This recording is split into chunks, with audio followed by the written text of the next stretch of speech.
সব থেকে বকাবকি আগে কি করবে? স্বামী করবে না? জিজ্ঞাসা করবে না যে কেন কাঁদছো? স্বামী বলছে কাঁদছো কেন? হরিনাম করছি, গোবিন্দের নাম করছি, চোখে জল কেন? আচ্ছা বাবা, তার আগে একটা কথা বলুন তো, ভগবানের কাছে চোখের জল ফেলাটা ভালো কি খারাপ? ভালো। তাহলে আজকে স্বামী রেগে গেল নিশ্চয়ই কোনো কারণ আছে। স্বামী বলে বামা দেবী, তুমি প্রতিদিন ভগবানের কাছে চোখের জল ফেলো, তাতে কিছু বলি না আমি, কিন্তু অন্য দিনের চোখের জল আর আজকের চোখের জলের মধ্যে পার্থক্য আছে। কি হয়েছে? কাঁদছো কেন?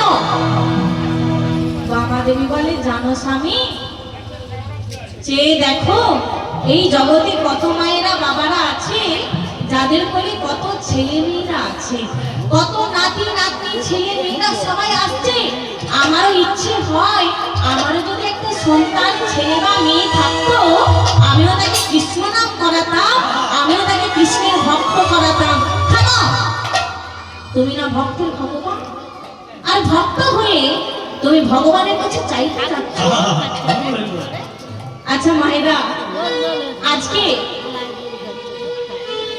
বামা দেবী ভগবানের কাছে চাইছে বলে স্বামী রেগে গেল, তাই তো?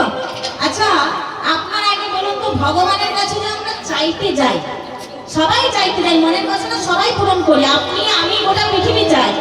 আচ্ছা বলুন তো, ভগবানের কাছে যে চাই, এই চাওয়াটা ঠিক কি ভুল? আপনাদের যেটা মনে হয় আগে সেটা শুনবো, তারপর আমি বলবো। প্রিয় মায়েরা, আপনাদের কি মনে হয়, ভুল কি ঠিক? ঠিক? হ্যাঁ, কি আপনাদেরও ঠিক মনে হচ্ছে বাবা? ঠিক? বাবা সবাই জানে না কি গো? ও, কেউ বলছে ভগবানের কাছে চাওয়া ঠিক, আবার একজন বলছে ভুল, তাই তো? আচ্ছা আমি বলছি ঠিক কি ভুল, যদি কথাটা নেওয়ার হয় নেবেন, নাহলে ছুঁড়ে ফেলে দেবেন। আমি আমার মন্তব্য বলছি। তাহলে কেউ বলছে চাওয়াটা ঠিক, আবার কেউ বলছে চাওয়াটা ভুল। তবে আজকে আমি বলে যাচ্ছি, ভগবানের কাছে চাওয়াটা অন্যায় নয়। কেন অন্যায় নয়? কারণ উনি তো অন্তর্যামী, উনি তো সর্বে সর্বা, উনি তো একজন। তাহলে ওনার কাছে চাইবো না, ওনার কাছে দুঃখ প্রকাশ করবো না, ওনার কাছে বলবো না, তো কার কাছে বলবো? কার কাছে চাইবো? তবে এখানে আর একটা কথা আছে, বলছে ভগবানের কাছে চাও, সেটা ভুল নয়, কিন্তু চাওয়াটা যেন চাওয়ার মতো হয়, চাওয়াটা যেন চাওয়ার মতো হয়, সব চাওয়াটা যেন নিজের জন্য না হয়, তাই তো? আপনারা বলবেন চাওয়াটা চাওয়ার মতো, সেটা আবার কেমন রে বাবা? আচ্ছা মায়েরা বলুন তো, আমরাও তো চাই ভগবানের কাছে গিয়ে, আমরা গিয়ে ভগবানকে কি বলি? প্রভু আমার যদি নাতি হয় তবে তোমায় বাড়িতে এনে বসাবো, কি বলি তো? আবার আমরা কি বলি? প্রভু যদি আমার নাতিটা চাকরি পায় তবে 50 কেজি বাতাসা দেব, কি গো সবাই বলি?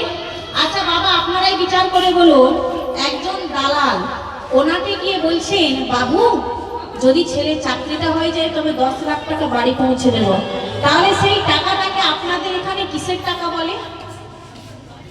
কিসের টাকা বলে? ঘুষের টাকা। তাহলে দালালকে কি বলছেন যদি চাকরি দাও তবে 10 লাখ টাকা দেব, সেটা যদি ঘুষ হয়, আর ভগবানের কাছে গিয়ে বলছো যদি চাকরি হয় তবে 50 কেজি বাতাসা ছড়াবো, তাহলে সেটা কি? সেটা ঘুষ নয়, সেটা কি ভক্তি?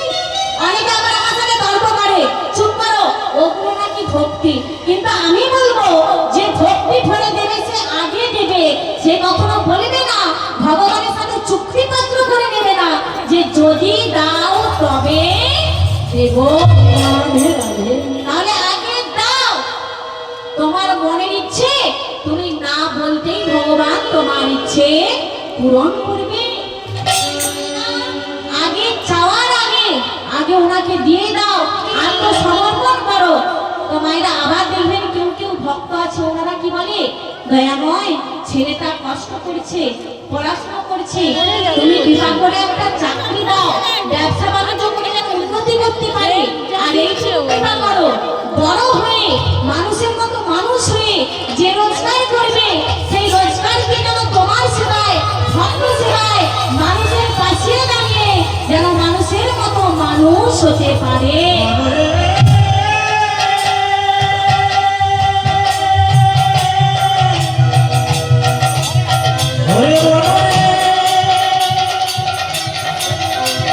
হরে